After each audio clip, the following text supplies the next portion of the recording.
to the Star Trek Retrospective by Film Strip Podcast. My friends, we've come home. Our host will boldly follow the voyages and crews of the Starship Enterprise. It is not logical. These podcasts will be spoiler-filled as we discuss the plots, characters, and themes of the Star Trek movies. Neither believe nor doubt. Now, on with our show. Make it so.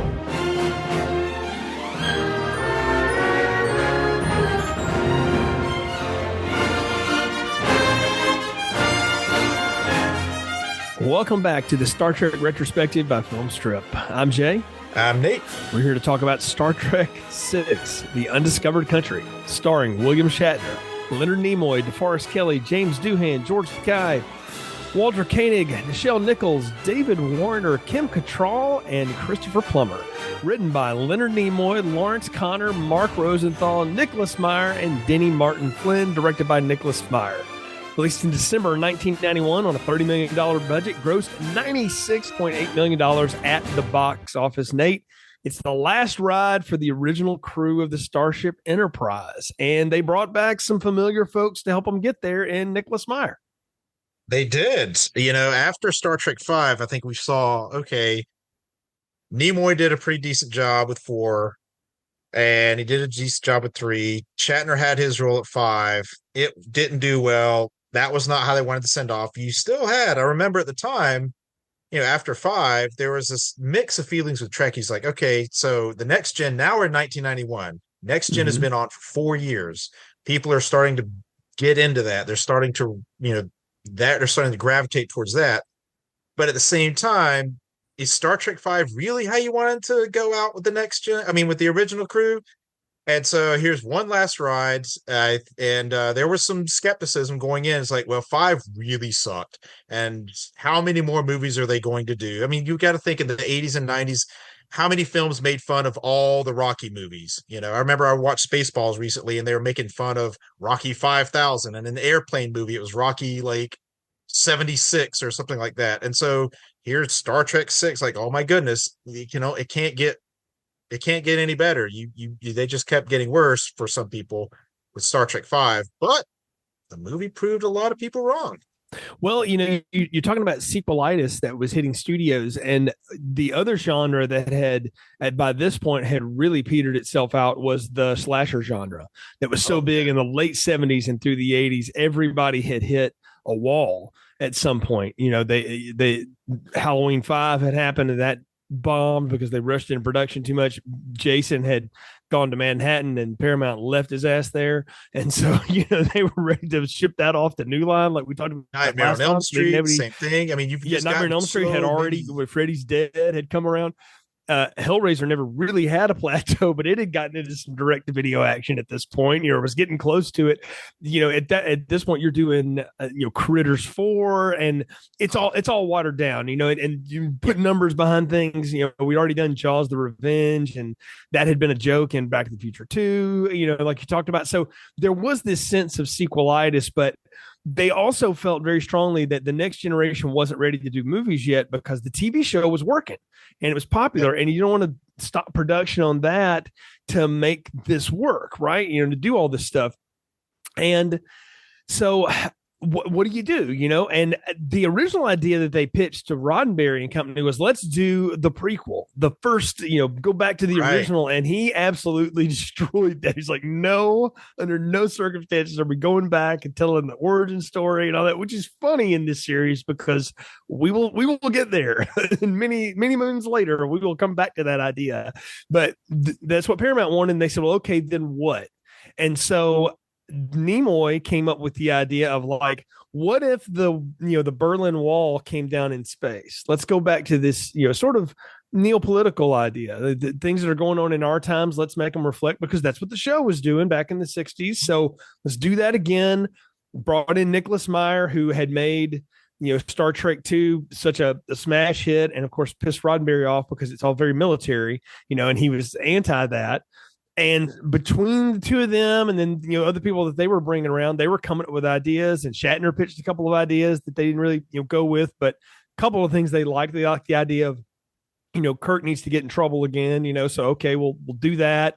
And all of this stuff started to congeal into this idea, and Paramount said, cool, we like it. $30 million is all you got, and you got to have the thing out by Christmas of 91. And they started shooting this, went into production in February of 91. And that is not a long time for a sci-fi movie to come together.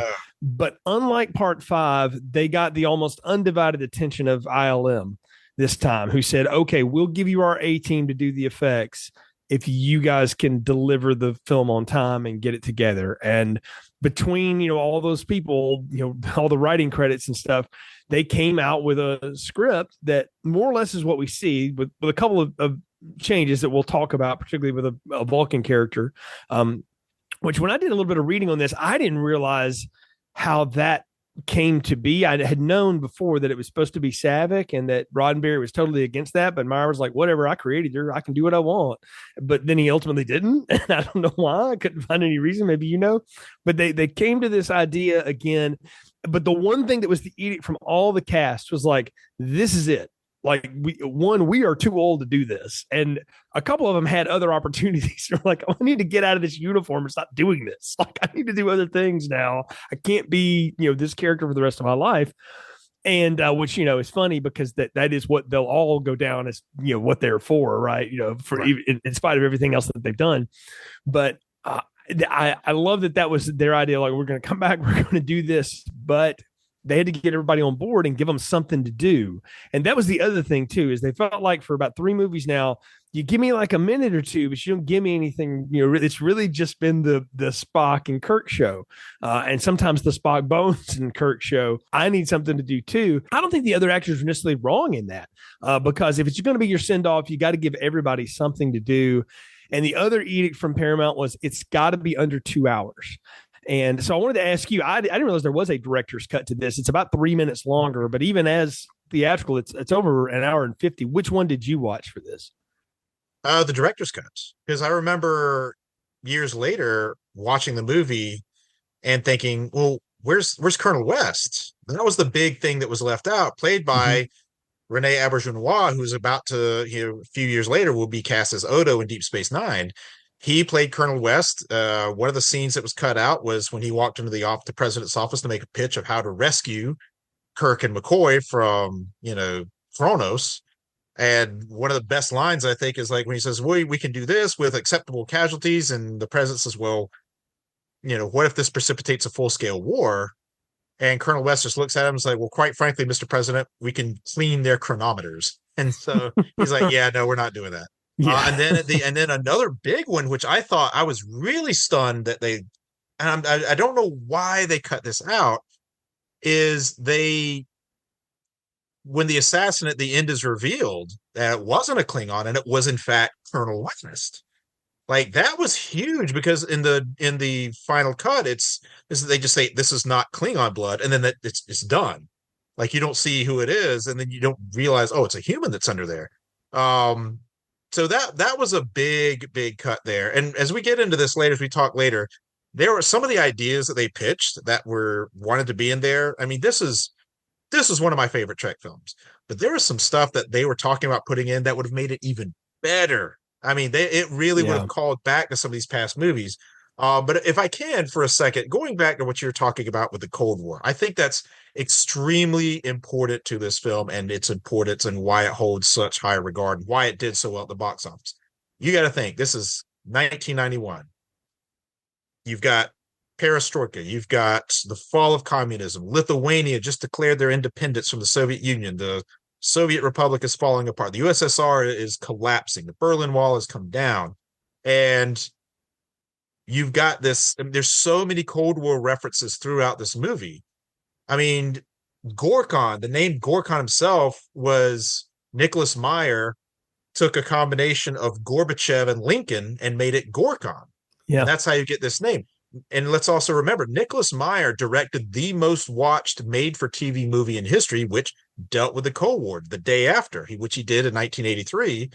So this is somebody who is familiar with the impact of the Cold War and how that draws people in. So, I mean, putting all that together was absolutely a stroke of genius. And I will also say that the another really cool Cold War reference was when the trial with Kirk and McCoy, when Chang screams at him, he's like, "Don't wait for the translation. Answer me now." That was Adlai Stevenson doing that to the Soviet ambassador at the United Nations. Yeah.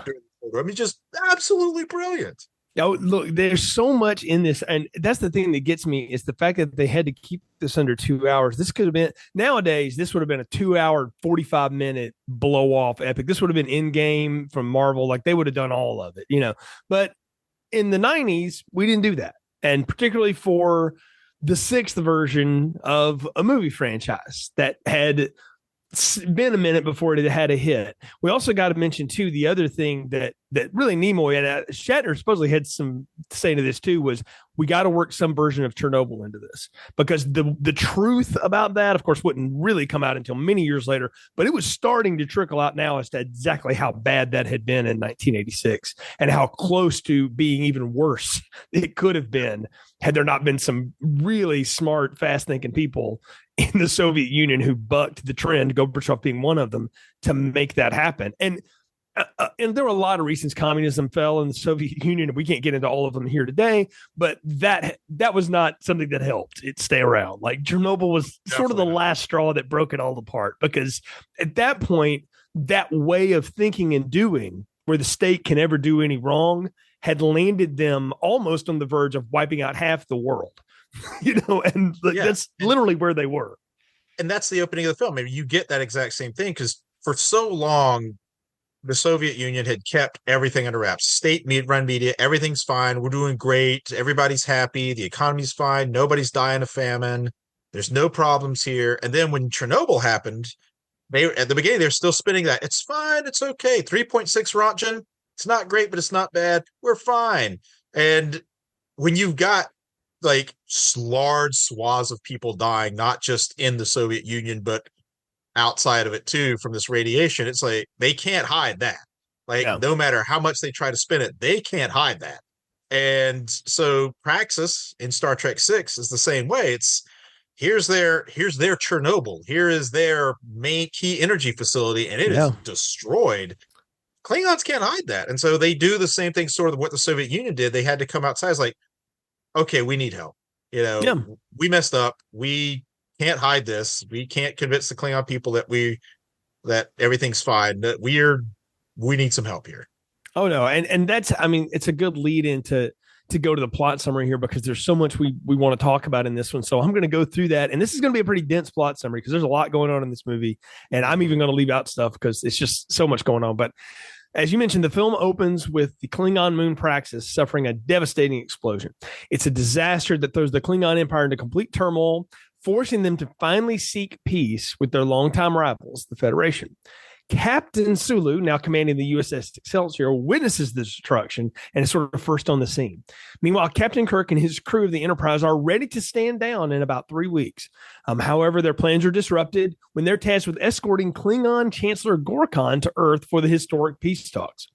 Tensions are high between the cultures, fueled by centuries of conflict, mutual distrust, and a little bit of Romulan ale. And during the journey, an accidental attack on the Klingon vessel sparks chaos. In the confusion, Chancellor Gorkon and several Klingons are assassinated, and Kirk and Dr. McCoy are framed for the crime.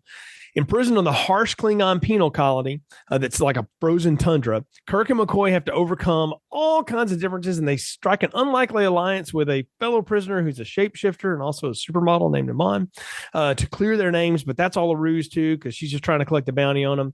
Meanwhile, back on the Enterprise, Spock, who's now an ambassador in addition to still being a retired captain, uncovers evidence of a conspiracy. They had this whole whodunit on the Starship Enterprise aimed at sabotaging the peace process. He races against time to expose the truth, prevents a full-blown war between the desperate Klingons and the Federation. Once reunited with Kirk and McCoy, Kirk and Spock announce that the assassins are still alive and they'll be interrogated to bait a third accomplice. And when that culprit arrives in the sickbay to finish him off, they discover that the killer is Spock's protege, Lieutenant Valeris, the new pilot of the Enterprise. To discover the identity of the other conspirators, Spock initiates a very violent mind meld on her to learn that it is a cabal of Federation, Klingon, and Romulan officers that conspired to sabotage the peace talks.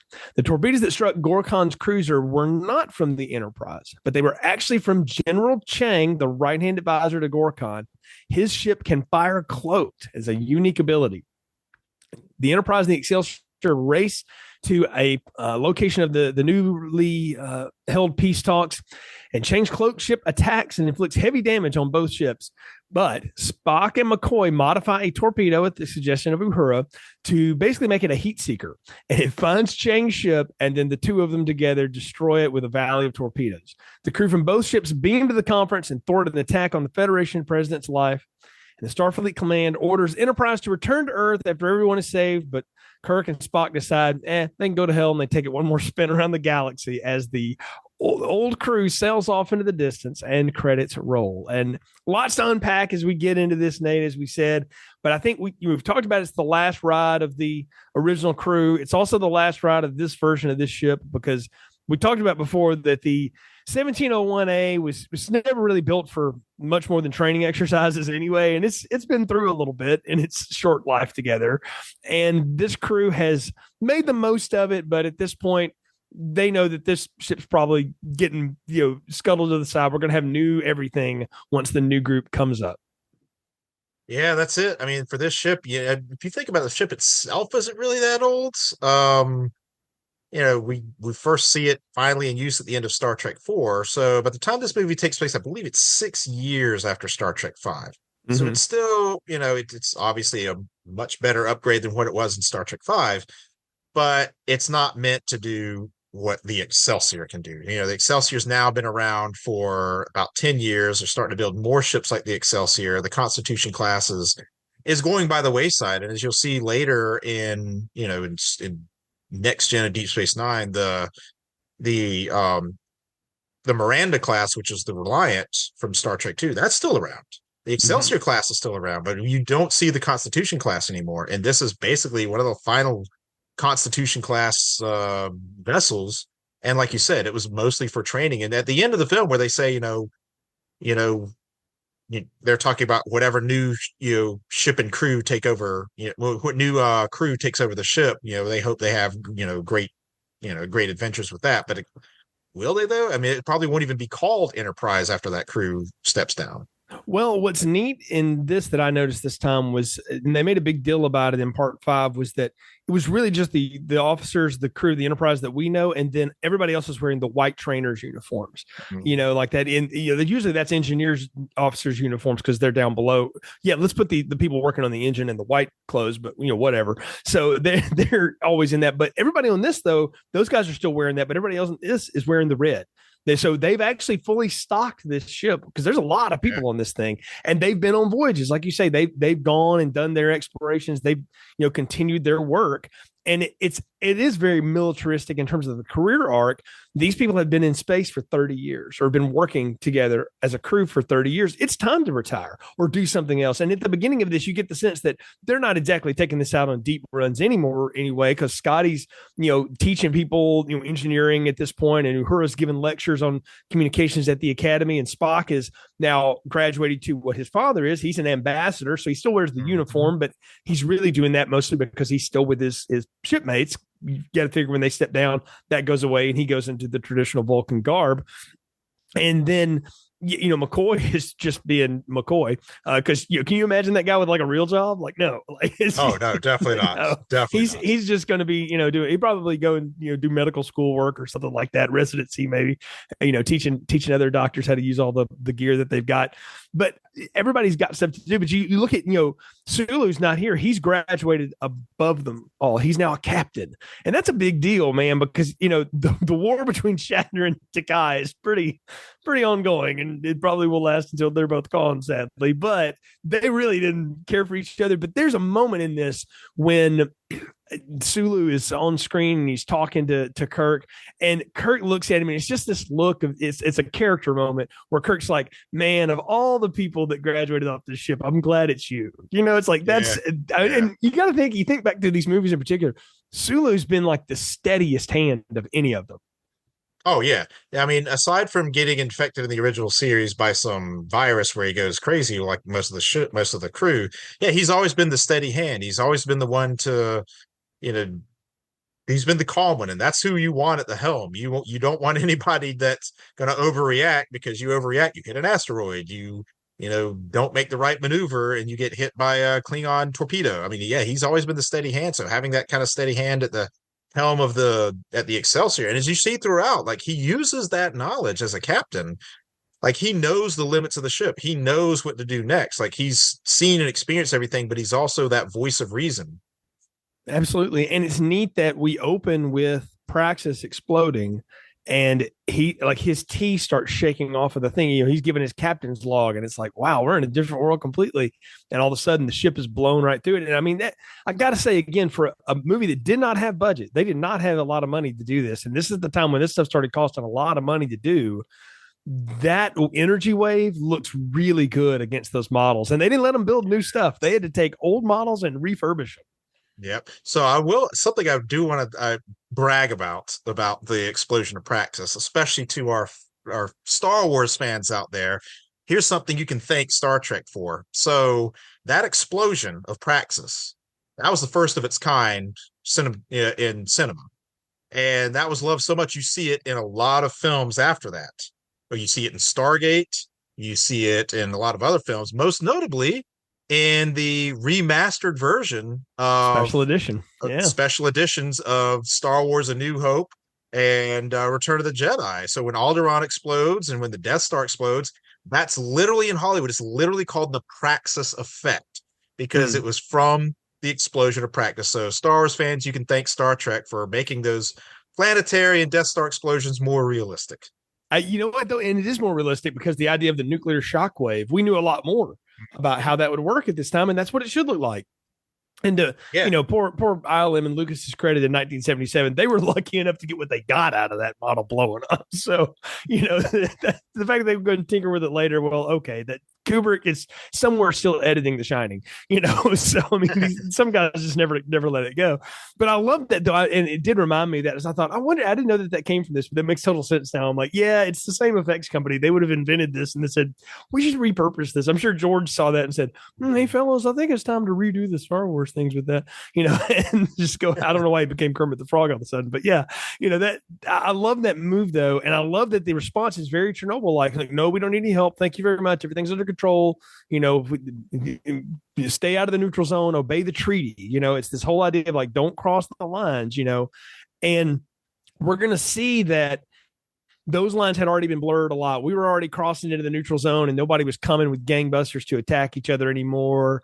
There was trade happening, the Klingon ambassador is the same one from part 4 that was arguing before the council, before the whale attack and all that stuff. So, I mean, they're bringing all this back because they want to tie this together. And I love to hear from you that there were so many other threads that they wanted to do, and they just didn't have the time or the money to do it. And I really wonder if they had all that, how long this movie would have been. Would it have been even more satisfying of a watch than it is? Because the setup to this is really tight and really good throughout the first act, when we're getting through Praxis and then into the peace talks and stuff like that. So talking about some of the stuff that they were considering putting in there, I honestly think it could have made it even better. So I made a note of a few of them. So one of them is there was an early scene in the script. There was an early scene where Kirk finds out that Carol Marcus died.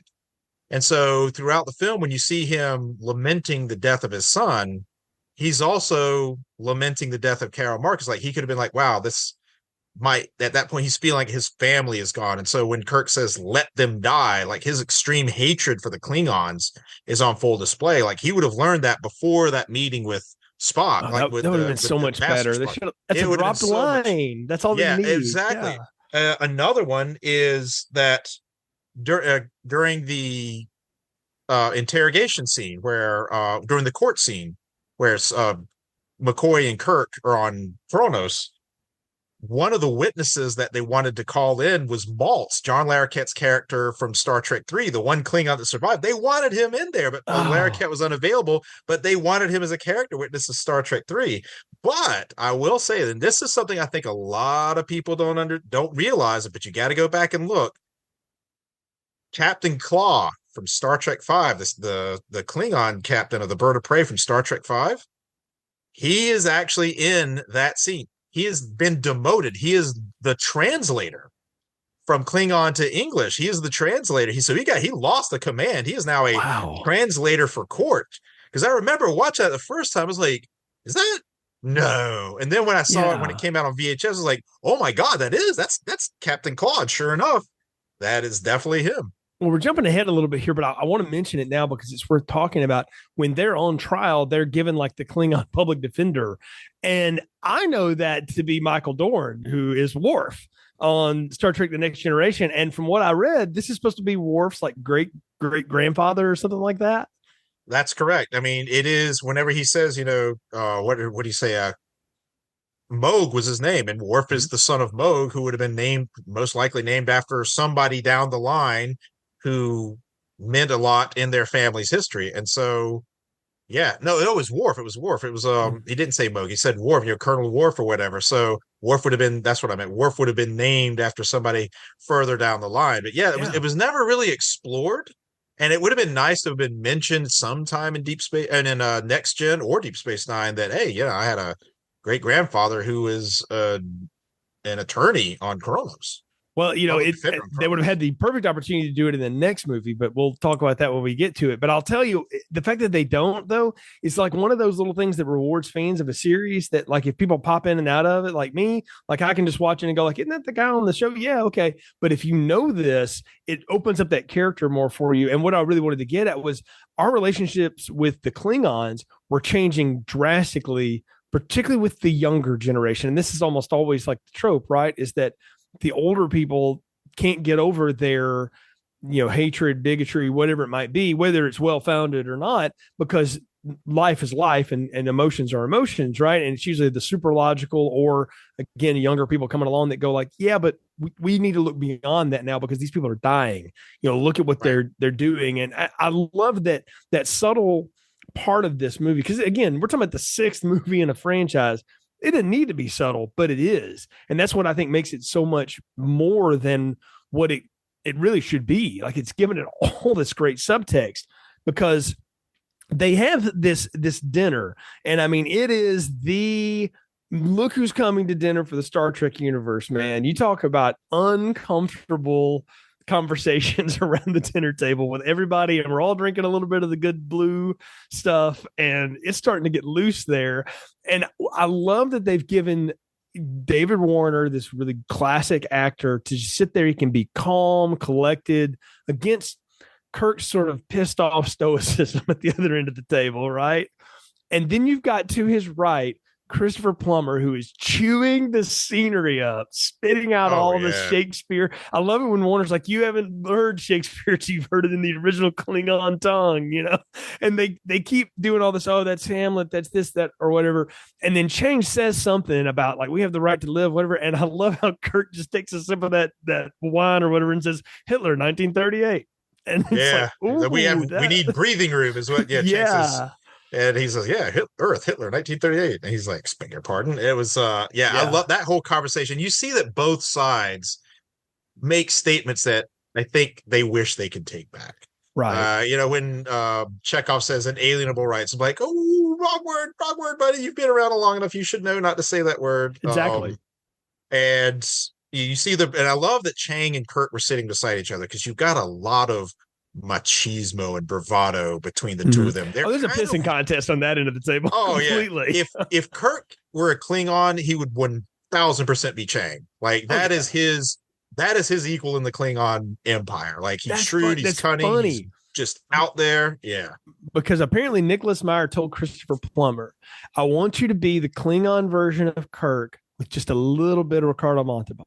Just a little bit of that classical. Yeah. Like, I want you to be, but you don't have the hatred for him personally that Khan did. So what you look at him as is like the ultimate challenge. Like, I'm taking this guy down because this guy represents everything that those people are against for us. And I'm taking him out, and it's a rivalry. And it's like, I mean, you get it. Like, I'm going to sit here and respect you because my boss is at the end of that table and he says I have to. But the second I get two, I mean, it even says it when after the attack, he's like, "I'm going to blow you out." The way he does that, blow you out of the stars line, it's just awesome. And I'm sitting there watching this, going, man, this kind of raw emotion we haven't had one of these since 2 or 3, because 4 was a time travel adventure.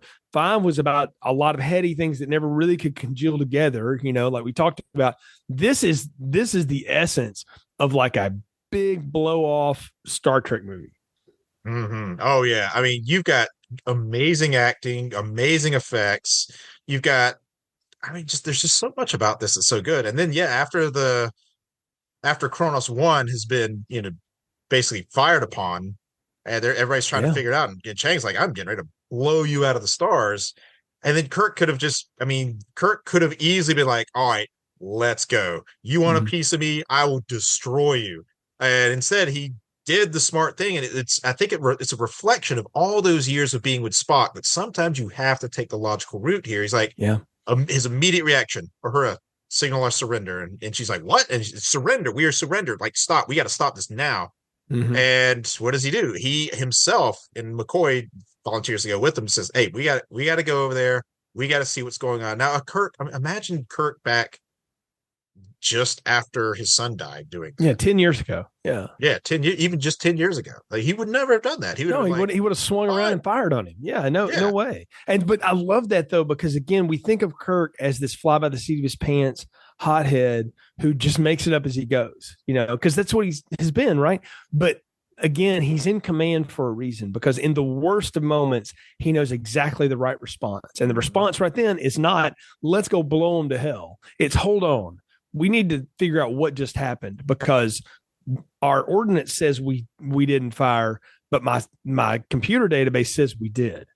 And that means something's wrong. And so I'm going to leave the smart people, Spock, and, Chekhov and Scotty here, y'all, and Uhura, y'all figure that out.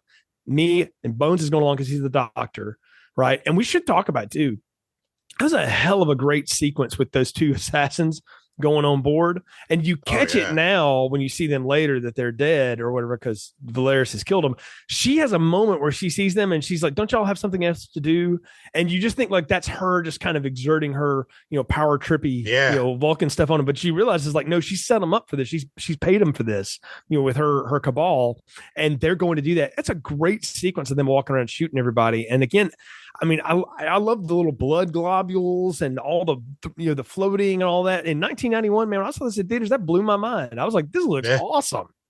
It was really cool. And to talk of Valeris a second, you had mentioned like, why wasn't it Saavik? Well, that was an interesting story behind that. So when Star Trek II came out, the original choice to play Saavik was Kim Cattrall, but Kim Cattrall was committed to Police Academy. So then they went with Kirstie Alley. But when they went to make Star Trek 3, Kirstie Alley had made a good career off of Cheers, and says, I'm going to be way more expensive than you wanted to pay me in Star Trek 2. So like, we can't afford that. So they had to hire another actress to play Saavik. Fast forward to Star Trek 6, Robin Curtis was not going to do it. They didn't want to bring her back, or she didn't want to do it. I'm not exactly sure. But Nicholas Meyer says, oh, let's bring back Kim Cattrall. Let's bring in Kim Cattrall. She's available. She can play Saavik. But then Roddenberry, in past films, there were a lot of things that Roddenberry wanted to do. Star Trek 1, Star Trek, and so many films that he wanted to do that the directors and the producers were like, absolutely not. We're not doing this. You step away. We got this. But he actually made some really good decisions on this, and some really good advice. He says, no, we can't have a third actress playing Saavik. 2 reasons. Number one, we can't have a third actress. Number 2, Saavik was such a pivotal character for Spock. There is no way Saavik could ever betray him. Like, it was, between everything that had happened on Genesis, between everything being a protege in Wrath of Khan, there's just no way. He says, do not do this. And that's when Nicholas Meyer's like, I'll do what I want. And so when he reached out to Kim Cattrall, she's like, if you want me to play in Star Trek 2, I'm not going to be Saavik. You asked, I wasn't Saavik before. I don't want to do it. But then when they said, well, actually, we'll create a new character, and she says, sign me up. As soon as it was a new character, she didn't want to play a character that had already existed, because then it wouldn't, for her. And again, she was already she was pretty successful at the time. Mm-hmm. She didn't want to go in and play something that had been established. She wanted her new character, and she didn't want to play like, okay, how do I play this? You had Kirstie Alley, you had Robin Sav. I mean, you had Robin Curtis. You want me to do this? You got to let me do it my way, and the only way you're going to let me do it is I got to have a new character. So they brought her in. Can I tell you this? So many people are right in this, though. And I'll go back to one thing. Roddenberry's right. You can't have the third actress play this thing. And he's right on one sense that, like, that character would never betray Spock. But my response back to that, had I been the hand-raised guy in the room, would be like, that's what makes it all the more heartbreaking when he basically mind breaks her in front of everybody. Yeah. Because it's the one time you see Spock really lose it is in this movie. He slaps that phaser out of her hand. He's just that look of disapproval because it's so hurtful to him. The other thing that was Kim Cattrall was 100,000% right. Like, you got to let me do this my way because I can't be Kirstie Alley. I can't be Robin Curtis. So I'm going to be down the middle of them. I'm going to have all the sultriness that Kirstie Alley brings to the screen with just her presence and stuff. But I'm going to do it with Leonard Nimoy's like sharp cut wit of the younger versions of Spock. And she was 100% right to do that and to make this her own. So on one hand, I'm like, it would have been cool if it was Savick, but on the other hand, it's kind of nice that it's not, and that it is this one character. And it also does tip the hand that, like, if somebody's betraying somebody here, it's obviously the new person we spent any time with. Like, that was not a surprise when it turned out to be her. I think part of it is just Kim Cattrall gives off that kind of bad girl feel. I mean, it's just how she rolls. Yeah. I mean, she did build an entire empire off of it in Sex and the City. I'm not speaking ill of the actor. She does a great job, but that's her thing. And I mean, in a lot of ways, like, I watched Sex and the City and the movies and stuff. And there's times she'll do stuff and I'm like, it's just like Valeris, but she's just a New Yorker. Yeah. She's just a socialite. But you realize like how much of her was in that character. Yeah. And it makes it so good for that. And I got to tell you, again, that whole sequence when they beam aboard the Klingon vessel and they're, McCoy is just, I don't even know his anatomy, Jim. What am I doing? And he's just, he's doing everything he can. Of course, it all goes bad. Chang arrests them. That trial, man, is another like level because that judge with that like spiked hand and the ball that's like attached, it looked like this evil chess wizard that I used to play against on a chess game when I was a kid. It's all so spooky. And I love that they're having to listen to these translations of stuff. And on one hand, I'm going like, man, this is such a shammy trial. I'm like, wait a minute. I'm relating this to what I think I know about Earth trials. Klingon law, very different, obviously. You can get it there and just rail. And I was like, well, okay, what do we know about the Klingons just from what I've learned in this series? They're warlords in a lot of ways. They're conquerors. That's how they roll. They're kind of like Predator in that way from the other sci-fi franchises. They just go and they do their thing, and you get in the way, and boom goes you. That's how it is. And it's very Old Testament kind of justice, I guess I would say, versus all this new age thinking of the Federation and stuff. And I love the fact that it's McCoy and Kirk who get thrown literally to the wolves on ice planet nowhere, the ice planet of repentance, because they just came up with a word that sounded like you're going to repent forever. Yeah. And I love that the warden is like, we don't need any guards. You get outside here, it's over quick, Yeah. And this part of the movie is where I feel like the movie divides into two pieces. And I want to ask you, the Kirk and McCoy prison break sequence or the Enterprise sort of whodunit sequence, which one do you prefer more, or do you prefer one over the other? I honestly prefer what's going on the Enterprise. I see, me too. I think I do that. I mean, don't get me wrong. I love the McCoy Kirk. I mean, having those two on Rurapente, that was great. I was very happy that Kirk saw through Martia's ruse very early on, because I remember watching it, I was like, this is way too convenient. Like, well, look, you got to think, like, Kirk has slept with half the universe. He knows. It's like James Bond in that Skyfall. What makes you think it's my first time? Exactly. And so I did enjoy. There were elements of that I enjoyed, and the fight scene where Kirk is fighting the big alien, and the one he ends up kicking in the knees, which it turns out to be his groin. Yeah. That was actually Kirk doing all those stunts, including being thrown on the fire. That was actually Shatner. He went through all that. Tom Morga, the stuntman there, played one of the Jasons in a couple of those movies, or actually played it a couple of times at different spots. He's a big dude, so yeah. And Bill's not a big guy, so picking him up. I did like what was going on the ship better. I think there's so many good scenes there. You really get to see what the crew is doing. I mean, you get to see Scotty like there is no way that we have all our torpedoes. They are visually accounted for. There's no way we fired. And then it's sort of like the murder mystery you're trying to figure out. And I like that. It's like a sci-fi murder mystery. It's like, okay, what, Spock using his logic, if you eliminate the impossible, whatever remains, however improbable, must be the truth. And then Valeris is like, it was a bird of prey. It was a Klingon bird of prey that fired on it. And they're like, no way. If one that flies, can fire when cloaked, do we tell Starfleet? They're like, of what? This is just a theory. Mm-hmm. So and then it leads into the investigations. You get to learn a lot about Valeris. You get to learn a lot about, really all the characters. You get to see more of the ship. This is the first time you get to see the crew quarters in the ship. In any of the Star Trek films. And it's just like, oh, finally, this is cool. Not the officers' quarters, but the crew quarters. You get to see the kitchen, the dining room. You get to see the laundry room. I mean, it's just, you get to see more of the Enterprise than ever before. And I really like that. You see it now when you've seen the movie once. You see it again. It's so obvious when Kirk is leaving the ship. Spock puts something on his shoulder, and it looks like he's just patting him on the shoulder. But and Shatner does this. He winks at him. He like nods his head and winks at him. And you think like, oh, that could be an acknowledgement of the conversation we're having. But you realize when he tells him later, is like, no, I let him put a tracker on me when we left here just in case we didn't come back so he could find me. And it just looks like it's part of the uniform. So nobody knows, because Kirk and Spock, after all these decades together, have a shorthand. It's like Steamboat Flair in the 80s. They just look at each other and they know where to go.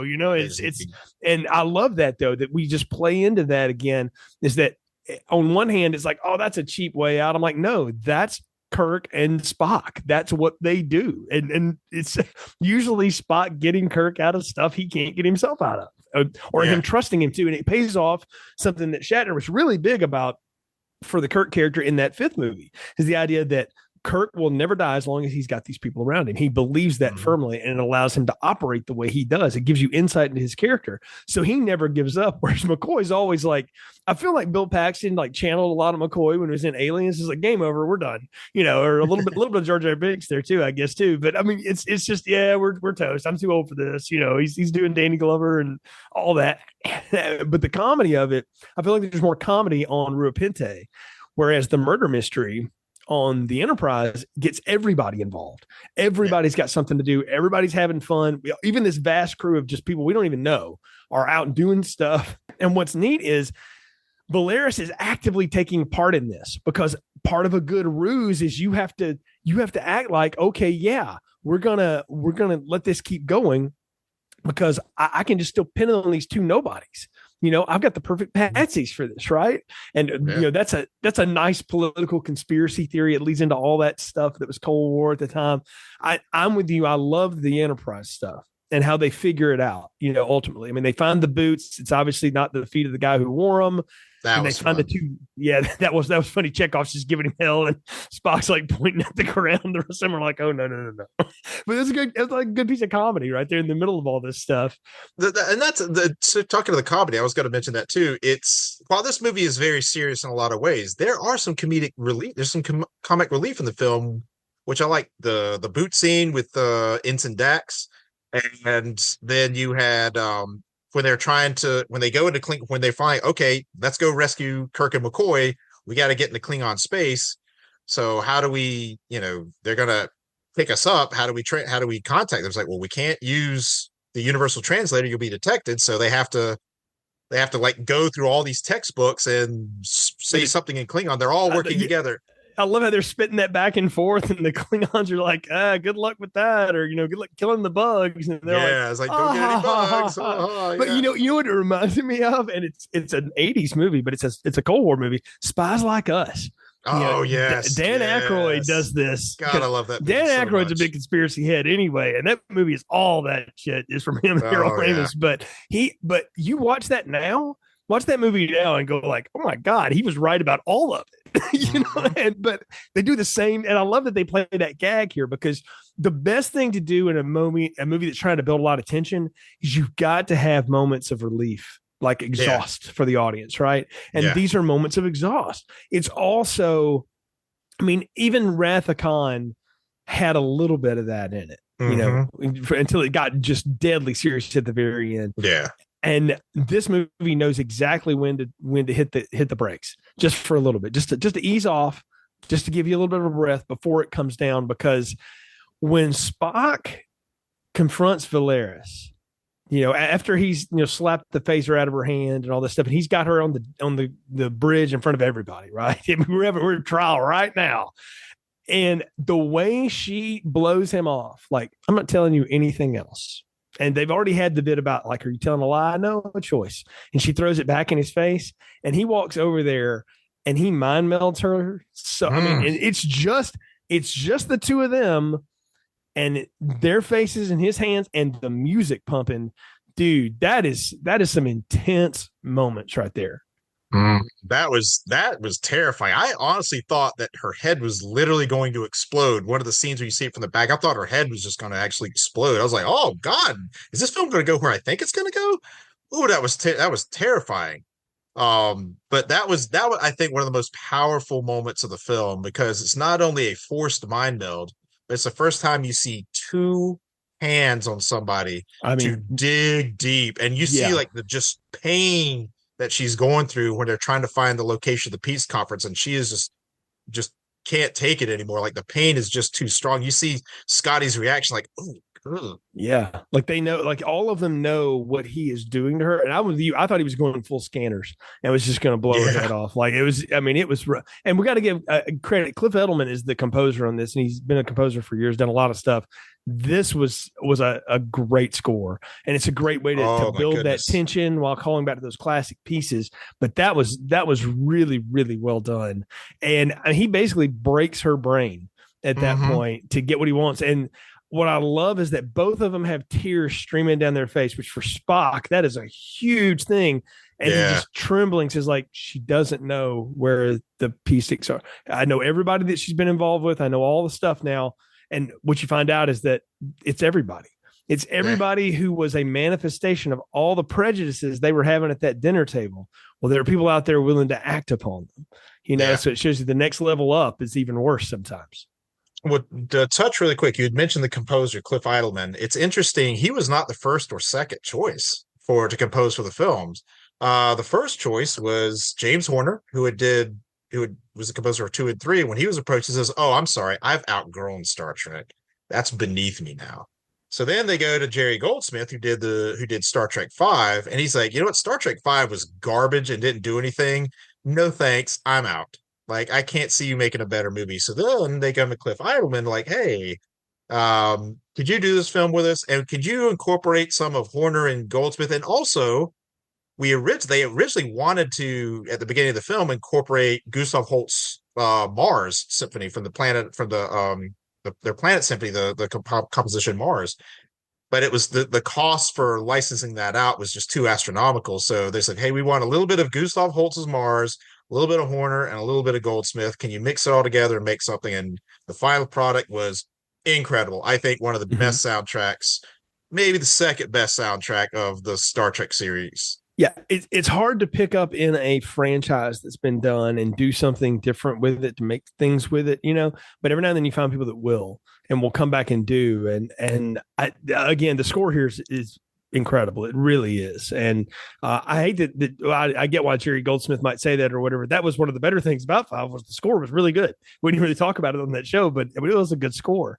But we get now to our big moment here where we've got Enterprise and Excelsior racing to intercept everybody. And I love the interplay between Sulu and Kirk when Sulu says, "So we're here to help you." And he says, like, "Are you sure you want to do that? You might get in a little bit of trouble over this." Like, beyond what we usually get in. He says, "I can't really hear you, Captain, so I'm just going to send you a coded message, but whatever you need, we're there." And I'm like, this when Kirk gives him that moment, like, "I've taught you well." Like, I mean, again, Kirk knows the ultimate thing of, like, what are they going to do? Like, do you want me to say it or not? Yeah, and right before that, I mean, you see that already playing out before they have that conversation when Christian Slater's cameo comes into Sulu's quarters and he's like, Yeah. "What is it?" And he's like, "Yeah, the Starfleet's wanting to know where Enterprise is at." And he's like, "Yeah, tell him I have no idea." And he's like, "Are you sure?" And he's like, "Do you have hearing problems, son?" Hmm. And so Sulu's like, at that moment, that look that he's thinking about, he's thinking off. It's not more like, "What did I do?" It's more like, "Okay, something's up. I got to be ready." Yeah. And little side note, Christian Slater's cameo made possible by his mother, Mary Jo Slater, who was the casting director. Yes. And Christian Slater is a big Star Trek fan. So Yes, that was very a nice big touch Trekkie. there. Yes, no, I'd forgotten he was in this. He had that moment too. I was like, oh my gosh, this really sends me into a '90s moment where you put Christian Slater in something. But I love that we're getting there to this, and they're getting ready to defeat Chang. And I love the fact that they're getting. I'd forgotten that Chang gets several shots off at him. And really hits them both a couple of times before McCoy and Spock, to her suggestion is, well, the thing's got to have a tailpipe. And I'm like, yes. And they build a heat-seeking photon torpedo. Oh, that was sure. Brilliant. But I love it though. You got to have some kind of gadget, right? It's like, yeah, and who better to do it than the two guys that constantly snipe at each other the whole series. They got to jump in together and go. And I love that they get to trade lines. Like, care to help me on some surgery, Dr. McCoy? Fascinating. It's like that's what the other one was. I love that. Again, that's that kind of fan service stuff. But that's what you do in the blow off movie. You got it's Captain America gets to pick up Mjolnir. It's we got to do all this stuff now. And I love how they get that thing locked and loaded. And Kirk fires it. They shoot it. Chekhov fires it. And I love Plummer, who realizes he's beaten. And he's like, that was amazing. The look, he's like, wait, nobody's ever beat me. And all of a sudden that look, when he stands up and he sees that torpedo coming at him, he's like, oh. But it's like a pride thing too. It's like, he was as good as advertised. If it was going to be anybody, at least it's him. Yep. And what's even better is that then it's a complete tag team beatdown. It's like, dude, target that and fire. And they just unload hell on that bird of prey. Which, by the way, if I'm not mistaken, that's an old model bird of prey. That doesn't look anything like the ones we've seen from 3 on. No, it is an older model. I mean, what better chip to put the prototype on in case something goes wrong? It looked like one from part 1. Like I felt like it was the part 1 Klingon ship. Yeah, and so it was, I mean, when that explosion happened, when they attacked it and that bird of prey was destroyed, I remember, like, I was with a friend of mine who was in high school. He was also a Trekkie, and we both, like, just in the theater, like, yes, like one of those, like, just wow moments. It's a fist pump. I mean, it is one of those moments when you're just like, yes, that's exactly what we needed to happen. Sulu and Kirk blowing that thing out of the sky, Meanwhile, we haven't talked about the Federation president, and we need to for a minute, because Kurtwood Smith, whom I will always know as Clarence Boddicker, the most evil bad guy of any Paul Verhoeven movie ever in RoboCop, or many people will just know as the grumpy dad from that '70s show. Great character actor, been in a ton of things. If you've seen him in Dead Poets Society, what a killer performance he gives too as Neil's father, but just a great actor. But he's under so much makeup, and he's got this like cat mustache. I don't know what is going on with if only our presidents now could look that cool. Right? But he's got that flowing white hair, but he's up there giving a speech, and the Klingon ambassador's daughter has taken over his role, but after Gorkon got killed. And, she's down for the peace part of it, but she doesn't realize that everybody else is against her at this point. And that's when the crew has to come down, and we have this big, blowout there. And the only thing I'll ding this movie for is I don't know that I needed Kirk diving to save the president, like in the line of fire style. That almost seemed like a little much. I wish they could have come up with another way to resolve it without having to do that. So I will say my one part of the part of the movie I disliked the most was from that point in the next 2 minutes after that for several reasons. Number one, Kirk of all people, he's the one that's going to dive and save the rest. Like Kirk Enterprise. I was like, okay, that's not much. And I didn't like so first of all, they round up the conspirators. Why did Chekhov point the phaser at the Klingon ambassador? He wasn't in it. Right. And then the Romulan ambassador. Okay, so yes, he was in it, but that was really not explored. Other than him saying one line, I concur with my colleagues. Like, how did they know? Like, I mean, other than obviously Valeris, but like, what exactly did he do? I mean, he was a Romulan. All he had to do was just learn of the plot. It's like, I'm not doing anything. You could, I will. We as Romulans, we will happily sit by and watch the two of you destroy yourselves, and then we'll walk over the ashes and conquer the galaxy. I took it as they financed part of it. Like the Romulans have always come up to me as the ones with the money, behind it. Yeah, so that's true. And this thing, they're the rich ones in the middle going like, sure, we'll finance this. And then of course, double cross everybody in the end, because that's what you do. I'm with you. They explain it too fast. And I feel like it's just because they had a limited budget. They were running out of time. They had to get this movie done. And this is a short turnaround to get this movie done in 10 months. They had a lot to do. And I just wish they could have made that a little cleaner. And maybe and the way to do it, honestly, is you have to cut a little bit on Rura Pente, because we spend a lot of time kind of lingering on some of the joke there, when I think one or two less scenes would have done it. And we could have got a better end where we don't have to dive in front of the president to save him or whatever. I like that Scotty busts in and shoots the Klingon, sharpshooter up there or whatever that's going to, try to take out the president. We can still have that and then walk in. And what you do is you have Spock walk Valeris in like he does, and she lay it out for everybody. Like, here's how this went down. Like, let her confess all of it right there in that moment. That would have been great. Yeah. Because you got the performer that can do it. Kim Cattrall could do that.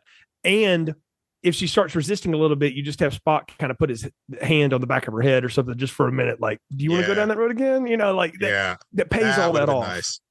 Yeah, it would have been nice. And I also didn't like the Kirk monologue at the end about like being afraid of the future. I was like, I don't know. When you just had this insane moment where the president was also almost assassinated, where, the galaxy facing complete upheaval, and he goes in this long monologue, and then everybody stands there like they're posing for a picture and everybody's clapping. That was my least favorite part of the entire film.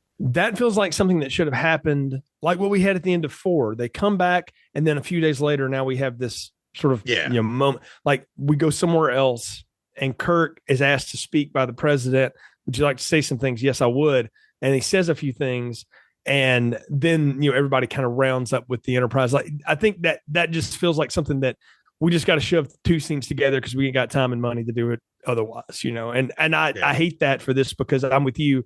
It deserved a moment to breathe where they get out of that, and then we go back somewhere else. But I'm sure they just didn't have the time and the budget to do another setup and shot, And no, I definitely agree. But the final end of it is when they all are getting ready to head off, and it's perfect for Spock to get the line. At this point, it's like, well, they're telling us to get back to space dock immediately because they think they got a couple weeks left. And they're like, oh man, already? It's like, it's already over. And I love Spock's like, if I was human, I'd say go to hell if I was human. And it's just like, you're half human. We got you, And they're like, yeah, why not? Because again, at that point, what are you going to do? So it's like, what are you going to do? Demote us I'm sure whatever admiral back in at Starfleet's like, it's James Kirk. Let's just hope he didn't get any trouble. Maybe he's just taking a pleasure cruise this time. Maybe Kirk's like, guys, let's just go to let's go look at like the ocean planet, just where there's nothing but whales now or whatever. Second star to the left and straight on to morning. Yeah, exactly. Something. But the end of it that I loved though, and this was fresh in my brain because I'd recently rewatched the Avengers movies, and I loved it in Endgame that they, all the lead Avengers got their signature moment across the screen. And I thought to myself, I was like, I've seen that in the movie before, but I couldn't remember where, and I'd forgotten it was this one.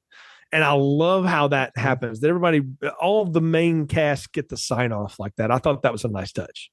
Yeah, that was when okay, this definitely is the last one. There cannot be any more after this. Like they're done. Like it was a nice send off. I absolutely loved it. The next gen, as we'll talk later when we get to it, didn't get that cinematically. They didn't get that. They would get that in Picard season 3. I think a nice little send off. But the original crew's like, it's been 25 years. It's been a great run.